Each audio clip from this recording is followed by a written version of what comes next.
ವಿಧಾನಸಭೆಯಲ್ಲಿ 11 ಜನ ಸಾವಿಗೆ ಈಡಾಗಿದ್ದಾರೆ. ತಮ್ಮ ಮೂಲಕ ಆ ಕುಟುಂಬಕ್ಕೆ ಸಾಂತ್ವನ ಸಮಾಜಕ್ಕೆ ದೊಡ್ಡ ನಾಯಕರಾಗಿ ಬೆಳೆಯುವಂತಹ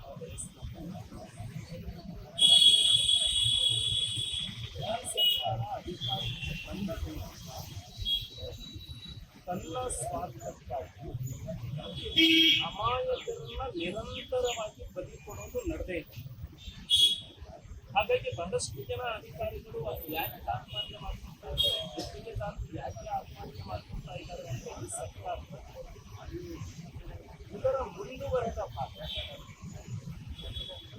ಯಾರು ನಿರಂತರವಾಗಿ 24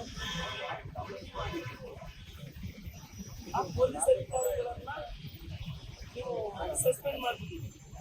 ಕಮಿಷನರ್ ಇದು ಮಾಡಿದ್ದೆ. ನಾನೊಬ್ಬ ಪೊಲೀಸ್ ಅಧಿಕಾರಿಯಾಗಿ ಕಲ್ಪತೃ ಹೋಮಿಸೈಡ್ ಆಗಿದ್ದ ಒಂದು ಅಪರಾಧ ಕೃತ್ಯ ನಡೆದಿದೆ. ಅಪರಾಧ ಕೃತ್ಯಕ್ಕೆ 3 ಇಂಗ್ರೀಡಿಯೆಂಟ್ಸ್ ಬಹಳ ಇಂಪಾರ್ಟೆಂಟ್. ಒಂದು ಮೋಟಿವ್, ಅಂದರೆ ಅಪರಾಧಿಕ ಮನೋಭಾವ ಇದೆ. ಎರಡನೇದು ಪ್ರಿಪರೇಷನ್ ಇರಬೇಕು. ಮೂರನೇದು ಕಮಿಷನ್ ಇರಬೇಕು. ಇಲ್ಲಿ 11 ಜನ ಅಮಾಯಕರು ಬಲಿಯಾದರು. ಈ ಘಟನೆಯ ಹಿಂದೆ ಮೋಟಿವ್ ಯಾರು ಬೇಕು?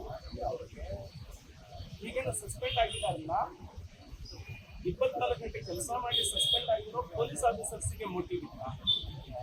ಮೋಟಿವ್ ಇದ್ದಿದ್ದು ಇಬ್ಬರಿಗೆ. ಒಂದು ಸಿದ್ದರಾಮಯ್ಯನವರಿಗೆ, ಇನ್ನೊಂದು DK ಶಿವಕುಮಾರ್. ಏನು ಮೋಟಿವ್ ಇತ್ತು? ಪೊಲಿಟಿಕಲ್ ಗೇನ್ ಅನ್ನ ತೆಗೆದುಕೊಂಡಿದ್ದಾರೆ. ಪೊಲಿಟಿಕಲ್ ಗೇನಿಗೋಸ್ಕರ ಇಲ್ಲಿ ಅಪರಾಧಿಕ ನರಹತ್ಯೆ ನಡೆದಿದೆ. ಯಾರೋ ಗೆದ್ದಿದ್ದು. ಈ ಸರ್ಕಾರಕ್ಕೆ ಮತ್ತೆ RCBಗೆ ಏನ್ರಿ ಸಂಬಂಧ?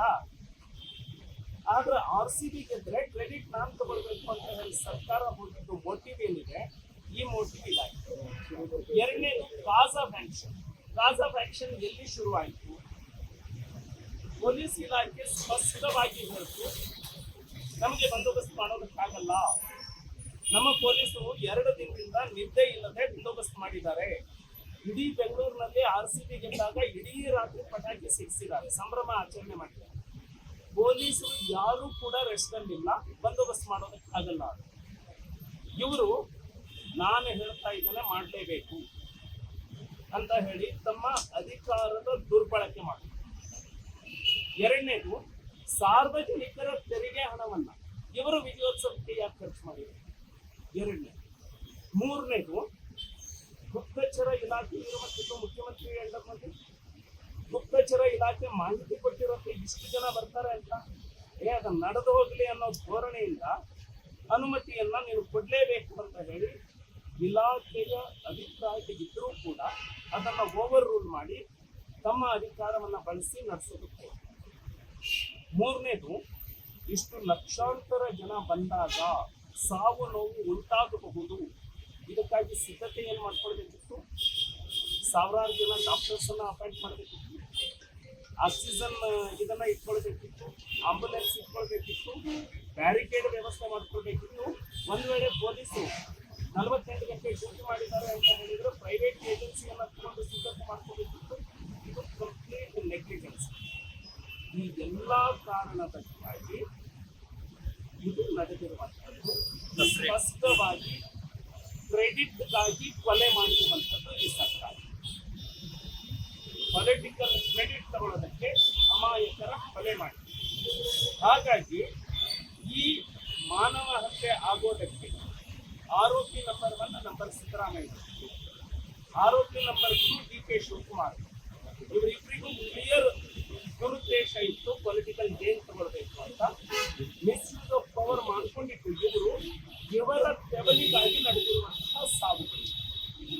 ಇನ್ನು ಆರೋಪಿ ನಂಬರ್ 3 ಆಗಿ ನಾನು ಡಾಕ್ಟರ್ ಪರಮೇಶ್ವರ್ ಅವ್ರನ್ನ ಸೇರಿಸಿದ್ದೀನಿ. ನನ್ನ ದೃಷ್ಟಿಯಲ್ಲಿ ಅವರಲ್ಲಿ ಮೋಟಿವ್ ಇಲ್ಲ, ಆದ್ರೆ ಅವರ ನೆಗ್ಲಿಜೆನ್ಸ್ ಇದೆ. ಒಬ್ಬ ಗೃಹ ಸಚಿವನಾಗಿ ನೆಗ್ಲಿಜೆನ್ಸ್ ಅವರು ಯಶಸ್ವಿಯಾಗಿ ನಿಭಾಯಿಸುವಲ್ಲಿ ಸೋತಿದ್ದಾರೆ. ಹಾಗಾಗಿ ಇದು ಈ ರಾಜ್ಯದ ಗಮನವನ್ನ ಬೇರೆ ಕಡೆ ಸೆಳೆಬೇಕು ಅಂತ ಹೇಳಿ ಇಲ್ಲಿವರೆಗೂ ಈ ಸರ್ಕಾರ ನಾಟಕ ಮಾಡ್ತಾನೆ ಬಂದಿದೆ. ಅಮಾಯಕರನ್ನ ಅರೆಸ್ಟ್ ಮಾಡುವಂಥದ್ದು, ಅಮಾಯಕರನ್ನ ಸಸ್ಪೆಂಡ್ ಮಾಡುವಂಥದ್ದು, ಇವರ ಕುರ್ಚಿಗೆ ಯಾವಾಗೆಲ್ಲ ಬರುತ್ತೆ ಅವಾಗ ಒಂದು ಇಶ್ಯೂನ ತರುವಂಥದ್ದು. ಈ ರೀತಿ ನಾಟಕ ಇದರಲ್ಲಿ ನಡೆಯೋದಕ್ಕೆ ಭಾರತೀಯ ಜನತಾ ಪಾರ್ಟಿ ಬಿಡೋದಿಲ್ಲ.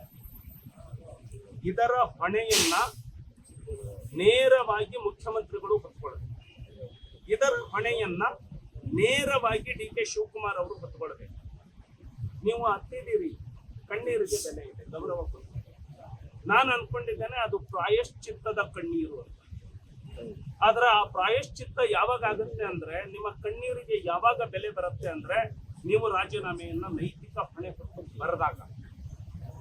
ಮುಖ್ಯಮಂತ್ರಿಗಳು ಈ ಸಾವಿಗೆ ನೈತಿಕವಾಗಿ ಹೊಣೆಯನ್ನ ಹೊತ್ತುಕೊಳ್ಳಲೇಬೇಕು.